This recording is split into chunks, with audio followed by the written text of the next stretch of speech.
السلام علیکم۔ لانسر اور فیلیا اپنی نئی رہائش گاہ کے ڈرائنگ روم میں بیٹھے شراب سے لطف اندوز ہو رہے تھے۔ ان کے چہروں پر گہرے اطمینان کے آثار نمایاں تھے۔ اب کرنل رابرٹ کو لے جانے کی تو ضرورت نہیں رہی، فیلیا نے جام بھرتے ہوئے پوچھا۔ نہیں، اب کیا ضرورت ہے؟ جو کام اس سے لینا تھا وہ کام یہیں ہو گیا، لانسر نے گھونٹ بھرتے ہوئے جواب دیا۔ لانسر، ایک بات تو بتاؤ، اس چمکیلے ڈبے میں آخر ہے کیا؟ فیلیا نے پوچھا۔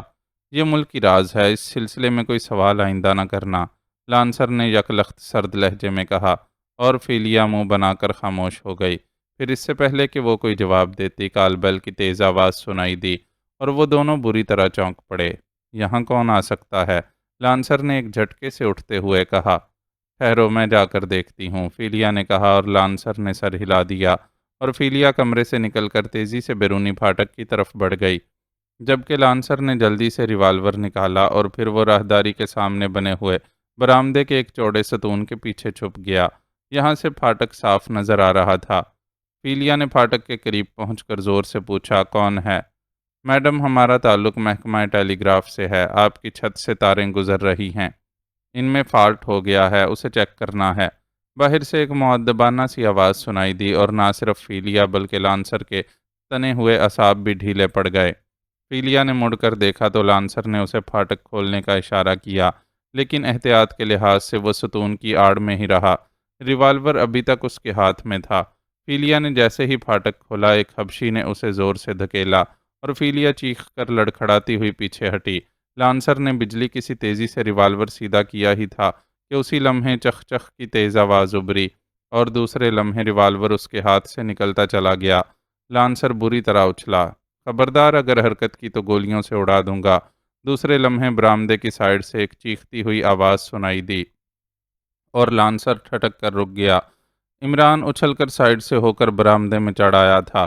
اس کے ہاتھ میں سٹین گن تھی، جبکہ لانسر کا ریوالور بندر اٹھائے برآمدے کے دوسرے کونے میں کھڑا مسرت امیز لہجے میں چخ چخ کیے جا رہا تھا۔ ادھر کبھی ہیکل حبشی فیلیا کو بازو سے پکڑے بری طرح گھسیٹتا ہوا برآمدے میں لے آیا۔ یہ وہی حبشی تھا جسے لانسر نے روشن دان سے گولی ماری تھی۔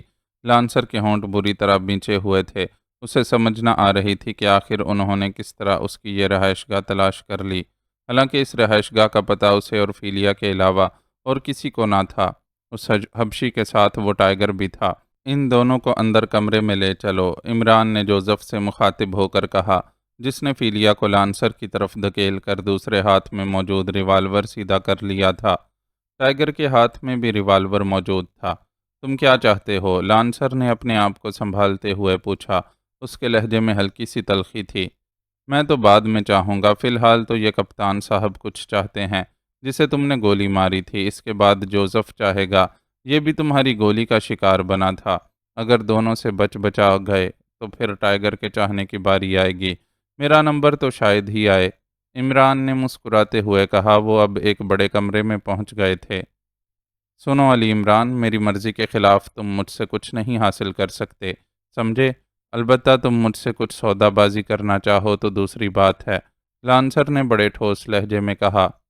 سودے بازی؟ وہ کیا ہوتی ہے؟ شطرنج کی بازی، تاش کی بازی تو سنی تھی، یہ سودے بازی کیا ہوتی ہے؟ عمران نے مسکراتے ہوئے کہا اور لانسر نے ہونٹ بھینچ لیے۔ اس کا انداز ایسا تھا جیسے اب اس نے قیامت تک نہ بولنے کا فیصلہ کر لیا ہو۔ کپتان، تم اس عمارت کی تلاشی لو، شاید کہیں تمہارے آقا کا ڈبہ پڑا مل جائے۔ ٹائیگر، تم بھی کپتان کے ساتھ جاؤ، عمران نے ٹائیگر اور کپتان دونوں سے کہا، اور کپتان بندر چخ چخ کرتا اچھل کر کمرے سے باہر نکل گیا۔ ٹائیگر بھی اس کے پیچھے چل پڑا۔ تم دونوں اطمینان سے بیٹھ جاؤ، اگر کپتان بندر کامیاب لوٹا تو تمہارے سانس اسی طرح چلتے رہیں گے، ورنہ، عمران نے یکلخت سنجیدہ ہوتے ہوئے کہا، تم خواہ اپنا وقت ضائع کر رہے ہو، لانسر نے برا سا منہ بناتے ہوئے کہا۔ ماسٹر، اس کی زبان ضرورت سے زیادہ چل رہی ہے، ایک طرف کھڑے جوزف نے کرخت لہجے میں کہا۔ زبان ہوتی ہی چلنے کے لیے ہے جوزف، مسئلہ تو جب بنتا ہے جب زبان چلنے سے رک جائے، عمران نے مسکرا کر جواب دیتے ہوئے کہا۔ تم یہاں تک کیسے پہنچ گئے؟ لانسر نے چند لمحے خاموش رہنے کے بعد کہا۔ تمہارا خیال تھا کہ تم ان محترمہ کے ساتھ کار میں بیٹھ کر اطمینان سے یہاں پہنچ جاؤ گے اور تمہیں چیک نہیں کیا جا سکے گا، یہ پاک ایشیا ہے مسٹر لانسر، ناراک لینڈ نہیں ہے۔ عمران نے سنجیدہ لہجے میں جواب دیتے ہوئے کہا۔ اوہ، تو تم نے ہمیں چیک کر لیا تھا، لیکن تمہاری جیپیں تو کہیں نظر نہیں آئی تھیں، لانسر نے حیرت بھرے لہجے میں کہا۔ جیپوں سے زیادہ تیز ہماری آنکھیں ہوتی ہیں، عمران نے مسکراتے ہوئے کہا۔ اسی لمحے کپتان بندر اندر داخل ہوا اور اس نے مخصوص انداز میں چخ چخ کرتے ہوئے انکار میں سر ہلا دیا۔ ٹائیگر بھی خالی ہاتھ اندر آیا تھا۔ مسٹر لانسر، اب تم شرافت سے وہ ڈبہ ہمارے حوالے کر دو جو تم نے اس بندر کو گولی مار کر چھینا تھا۔ عمران کا لہجہ یک لخت کرخت ہو گیا۔ ڈبہ؟ میرے پاس کوئی ڈبہ نہیں ہے، وہ تو وہیں جنگل میں ہی گر گیا تھا، لانسر نے بسپاٹ لہجے میں جواب دیتے ہوئے کہا۔ اس کا انداز ایسا تھا جیسے وہ کسی صورت میں بھی کچھ نہ بتانے کا فیصلہ کر چکا ہو۔ جوزف، ان محترمہ کو اٹھا کر باہر لے جاؤ، ورنہ یہ خواہ صورتحال دیکھ کر بے ہوش ہو جائیں گی۔ خوبصورت عورت کا دل بڑا نازک ہوتا ہے، عمران نے جوزف سے مخاطب ہو کر کہا، اور جوزف نے آگے بڑھ کر صوفے پر بیٹھی ہوئی فیلیا کا بازو پکڑ کر اسے اٹھانا چاہا۔ فیلیا ایک جھٹکے سے اٹھ کھڑی ہوئی، مگر دوسرے لمحے اس نے حیرت انگیز مہارت کا ثبوت دیا۔ وہ بجلی کی سی تیزی سے گھومی اور جوزف کے ہاتھ میں پکڑا ہوا ریوالور اس کے ہاتھ سے نکل کر دور جا گرا۔ اسی لمحے لانسر نے یک لخت اپنی جگہ سے چھلانگ لگائی اور اس کے پیچھے کھڑا ہوا ٹائیگر یک لخت چیختا ہوا اس کے سر کے اوپر سے گزر کر سامنے کھڑے عمران سے پوری قوت سے آ ٹکرایا۔ لانسر نے ٹائیگر کو گردن سے پکڑ کر آگے کی طرف اچھال دیا تھا اور پھر کمرے میں بیک وقت دو چیخیں بلند ہوئیں۔ ایک چیخ فیلیا کے حلق سے نکلی تھی کیونکہ ریوالور نکلتے ہی جوزف کا لفٹ ہک پوری قوت سے فیلیا کی گردن پر پڑا تھا اور وہ چیختی ہوئی کسی گیند کی طرح سائیڈ کی دیوار سے جا ٹکرائی تھی، جبکہ دوسری چیخ لانسر کے حلق سے نکلی تھی۔ عمران نے ٹائیگر کو بالکل اسی طرح واپس اچھال دیا تھا جس طرح لانسر نے اسے اچھالا تھا، اور ٹائیگر پوری قوت سے واپس لانسر سے جا ٹکرایا تھا، بلکہ اس نے اپنے سر کی بھرپور ٹکر بھی اس کے سینے پر مار دی تھی، اور وہ دونوں ہی ایک دوسرے سے ٹکرا کر نیچے گرے، اور نیچے گرتے ہی ٹائیگر کے جسم نے بازیگروں کے سے انداز میں الٹی کلا بازی کھائی، اور وہ لانسر کے پیچھے ایک بار پھر اسی طرح کھڑا تھا جیسے لانسر کے اچھالنے سے پہلے تھا۔ فیلیا دیوار سے ٹکرا کر نیچے گری تو اٹھ ہی نہ سکی۔ جوزف کا خوفناک لفٹ ہک اس کے لیے کافی ثابت ہوا تھا۔ لانسر بھی نیچے گرتے ہی تیزی سے اٹھنے لگا، لیکن پھر جیسے بجلی کونتی ہے اس طرح کپتان بندر اپنی جگہ سے اچھلا، اور دوسرے لمحے لانسر کے حلق سے اتنی زوردار چیخ نکلی کہ کمرہ گونج اٹھا۔ کپتان بندر اس کے منہ پر پوری قوت سے پنجہ مارتے ہوئے دوسری طرف جا کھڑا ہوا تھا۔ لانسر نے بے اختیار دونوں ہاتھ آنکھوں پر رکھ لیے، اس کا پورا چہرہ خراشوں سے بھر گیا تھا جن میں سے خون نکلنے لگا تھا۔ کپتان بندر نے اس کا چہرہ ادھیڑ کر رکھ دیا تھا۔ میں نے کہا تھا کہ پہلے یہ لوگ چاہیں گے، میرا تو نمبر ہی نہ آئے گا، عمران نے مسکراتے ہوئے کہا۔ تم کچھ حاصل نہ کر سکو گے، کچھ حاصل نہ کر سکو گے، جو تمہارا جی چاہتا ہے کر لو، مار ڈالو، جی بھر کر تشدد کر لو، جو چاہے کر لو، لانسر نے بری طرح چیختے ہوئے کہا۔ سب لوگ ہٹ جائیں، لانسر ٹھیک کہہ رہا ہے، میں اس کی ٹائپ سمجھ گیا ہوں، یہ وہ بھوت نہیں جو مارے بھاگ جائے، اچانک عمران نے چیخ کر کہا، اور کپتان بندر سمیت اس کے ساتھی جو لانسر کے گرد تقریباً گھیرا ڈالے کھڑے تھے یک لخت پیچھے ہٹتے گئے، اور لانسر انہیں اس طرح پیچھے ہٹتے دیکھ کر حیرت سے انہیں دیکھنے لگا جیسے اسے یقین نہ آ رہا ہو۔ عمران نے ہاتھ میں پکڑی ہوئی سٹین گن ٹائیگر کی طرف اچھال دی۔ یہ تمہاری خوش قسمتی ہے لانسر کہ میرا نمبر آ گیا ہے، میں ان سب میں ضرورت سے زیادہ رحم دل مشہور ہوں، عمران نے لانسر کی طرف قدم بڑھاتے ہوئے اطمینان بھرے لہجے میں کہا، اور لانسر اسے اپنی طرف بڑھتا دیکھ کر اچھل کر کھڑا ہو گیا۔ اس کا ادڑا ہوا چہرہ خاصا بھیانک لگ رہا تھا، لیکن وہ اب پوری طرح لڑنے کے موڈ میں نظر آ رہا تھا۔ عمران اس کے سامنے پہنچ کر رک گیا، اس کی تیز نظریں لانسر کے چہرے پر جمی ہوئی تھیں۔ لانسر بھی ہونٹ بیچے عمران کو دیکھ رہا تھا، اس کا جسم تنا ہوا تھا جیسے وہ عمران کی طرف سے ہونے والے متوقع خطرے کے دفاع کے لیے پوری طرح تیار ہو۔ کمرے میں گہرا سکوت طاری ہو گیا تھا، ایسا گمبھیر سکوت کہ دل کی دھڑکنیں صاف سنائی دینے لگی تھیں۔ لانسر کے چہرے پر سرد مہری اور سپاٹ پن نمایاں تھا، نیلی آنکھوں میں پتھریلی چٹانوں جیسی سختی ابھر آئی تھی۔ یار، شادی کے لیے تمہیں یہی لڑکی پسند آئی تھی جو ایک ہی مکے میں ٹیں ہو گئی؟ اچانک عمران کی مسکراتی ہوئی آواز کمرے میں گونجی، اور ماحول پر چھایا ہوا سکوت یک لخت نرمی میں بدل گیا۔ لانسر کے تنے ہوئے اعصاب لاشعوری طور پر ڈھیلے پڑ گئے، اور ٹائیگر کے چہرے پر بے اختیار مسکراہٹ رینگ آئی۔ فیلیا میری بیوی نہیں ہے، صرف دوست، اور دوستی بھی صرف میل جول کی حد تک۔ میں غلط تعلقات قائم کرنا اپنی شان کے خلاف سمجھتا ہوں۔ لانسر نے ڈھیلے انداز میں جواب دیتے ہوئے کہا، اچھا پھر تو تم میری کیٹیگری میں شامل ہو۔ ویری گڈ، ملاؤ ہاتھ۔ عمران نے ہنستے ہوئے بے اختیار لانسر کی طرف ہاتھ بڑھایا اور لانسر ایک لمحے کے لیے جھجکا، لیکن پھر اس نے اپنا ہاتھ عمران کی طرف بڑھا دیا۔ لیکن ہاتھ بڑھاتے ہی اس کا جسم ایک بار پھر تن گیا۔ شاید اسے خیال آیا تھا کہ عمران اس طرح اس کے ساتھ داؤ کھیلنا چاہتا ہے، لیکن عمران نے بڑے محبت آمیز انداز میں مصافحہ کر کے ہاتھ واپس کھینچ لیا۔ سنو لانسر، میری اور تمہاری براہ راست کوئی دشمنی نہیں ہے، اور نہ ہی ہمارے ملکوں کے درمیان کوئی ٹکراؤ ہے۔ راز ڈبے میں ہے، اور وہ بہرحال پاک ایشیا آنے سے پہلے تمہارے ملک کی ملکیت تھی، لیکن تم نے کرنل رابرٹ کو اس طرح غیر قانونی طور پر اغوا کر کے زیادتی کی ہے۔ بہرحال چونکہ کرنل رابرٹ زندہ ہے، اس لیے یہ زیادتی معاف کی جا سکتی ہے، لیکن اب یہ راز کرنل رابرٹ کی ملکیت ہے۔ اگر کرنل رابرٹ کو تم راضی کر لو تو مجھے کوئی اعتراض نہیں ہے، عمران نے نرم لہجے میں کہا۔ کرنل رابرٹ غیر قانونی طور پر اس راز کو لے کر یہاں آیا ہے، اس لیے یہ راز قانونی طور پر ناراک لینڈ کی ہی ملکیت ہے، اور جہاں تک کرنل رابرٹ کو راضی کرنے کا مسئلہ ہے تو میں نے کرنل رابرٹ کو اغوا کرنے سے پہلے ہر لحاظ سے کوشش کی تھی کہ وہ میرے ساتھ خود ناراک لینڈ چلا جائے۔ ہم اسے ہر عہدہ، ہر سہولت اور ہر معاوضہ دینے کے لیے تیار تھے، لیکن اس نے مجھے دھتکار کر نکال دیا، اس لیے اب اس سے بات کرنے کا کوئی سوال ہی پیدا نہیں ہوتا۔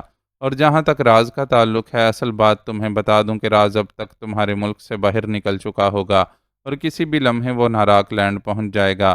اس کے بعد تم مجھے قتل کر دو، گولی مار دو، جو چاہے کرو، راز تمہیں واپس حاصل نہیں ہو سکتا، لانسر نے جواب دیتے ہوئے کہا۔ تو جب راز ہی ملک سے باہر چلا گیا ہے تو پھر میں نے تمہیں مار کر تمہارا اچار تو نہیں ڈالنا، اس لیے بائے بائے۔ اگر مجھ میں ہمت ہوئی تو میں راز ناراک لینڈ سے واپس لے آؤں گا، نہیں تو وہ تمہارا ہو ہی چکا ہے، عمران نے مسکراتے ہوئے کہا، اور اس کے ساتھ ہی اس نے اپنے ساتھیوں کو واپس چلنے کا اشارہ کیا۔ گڈ بائے لانسر، اب اپنے راز کی پوری طرح حفاظت کرنا، عمران نے دروازے کی طرف مڑتے ہوئے کہا، اور پھر تیز تیز قدم اٹھاتا وہ دروازے کی طرف بڑھ گیا۔ ٹائیگر، جوزف اور کپتان بندر بھی خاموشی سے اس کے پیچھے چل دیے، جبکہ لانسر وہاں خاموش کھڑا ہونٹ کاٹتا رہا۔ اس کی سمجھ میں عمران کا یہ عجیب و غریب رویہ کھٹک رہا تھا کہ عمران اس طرح اس پر قابو پانے کے بعد اسے زندہ اور بغیر کچھ کہے چھوڑ کر چلا جائے گا۔ وہ قدم بڑھاتا ان کے پیچھے آیا اور پھر برآمدے میں رک کر انہیں دیکھنے لگا۔ جب وہ پھاٹک کھول کر باہر نکل گئے تو اس نے ایک طویل سانس لیا اور مڑ کر واپس کمرے کی طرف آ گیا۔ اس نے فیلیا کو ہوش میں لانے کی کوششیں شروع کر دیں۔ وہ چلے گئے؟ فیلیا نے ہوش میں آتے ہی کراہ کر ادھر ادھر دیکھتے ہوئے کہا، اور پھر جلدی سے اپنی گردن مسلنے لگی۔ میں تمہیں اتنا کمزور تو نہ سمجھتا تھا کہ تم ایک ہی مکے سے بے ہوش ہو گئیں، لانسر نے برا سا منہ بناتے ہوئے کہا۔ وہ مکہ تھا؟ اس خوفناک حبشی کے مکے سے مجھے یوں محسوس ہوا جیسے پورا پہاڑ میری گردن سے آ ٹکرایا ہو، فیلیا نے مسلسل اپنی گردن مسلتے ہوئے کہا، اور لانسر اٹھ کر ٹیلی فون کی طرف بڑھ گیا۔ اس نے ایک لمحے کے لیے ریسیور اٹھایا، لیکن پھر کچھ سوچ کر ریسیور رکھ دیا اور فیلیا کی طرف مڑا۔ اب خطرہ ختم ہو چکا ہے، اس لیے آؤ کسی کیفے میں چل کر کچھ پلا لیں، لانسر نے مسکراتے ہوئے کہا۔ ہوا کیا؟ کچھ مجھے بھی تو بتاؤ، فیلیا نے کہا۔ میں انہیں یہ یقین دلانے میں کامیاب ہو گیا ہوں کہ راز پاک ایشیا سے باہر جا چکا ہے، اب وہ ناراک لینڈ جا کر اسے حاصل کرتے پھریں گے۔ وہاں میں انہیں ایسی عبرتناک سزا دوں گا کہ ان کی روحیں صدیوں تک بلبلاتی رہیں گی، لانسر نے کہا، اور فیلیا نے سر ہلا دیا۔ تھوڑی دیر بعد وہ دونوں کار میں بیٹھ کر کوٹھی سے نکلے اور تیزی سے شہر کی طرف بڑھنے لگے۔ لانسر نے ایک چوک پر مڑتے ہی ایک سیاہ رنگ کی کار کو اپنے تعاقب میں آتے چیک کر لیا، اور اس کے لبوں پر طنزیہ مسکراہٹ رینگنے لگی۔ یہ واقعی احمقوں کے سردار ہیں، لانسر نے بڑبڑاتے ہوئے کہا۔ کون؟ کسے کہہ رہے ہو؟ فیلیا نے چونک کر پوچھا۔ یہی پاک ایشیا سیکرٹ سروس والے احمق یہ سمجھ کر میری نگرانی کر رہے ہیں کہ میں سیدھا جا کر وہ راز حاصل کر لوں گا اور وہ مجھ سے اسے جھپٹ لیں گے۔ انہوں نے ناراک لینڈ کے سپر ایجنٹ کو بالکل ہی اناڑی سمجھ لیا ہے، لانسر نے حقارت بھرے لہجے میں کہا۔ چند لمحوں بعد اس نے کار ایک کیفے کے سامنے روکی اور دونوں نیچے اتر کر اندر داخل ہو گئے۔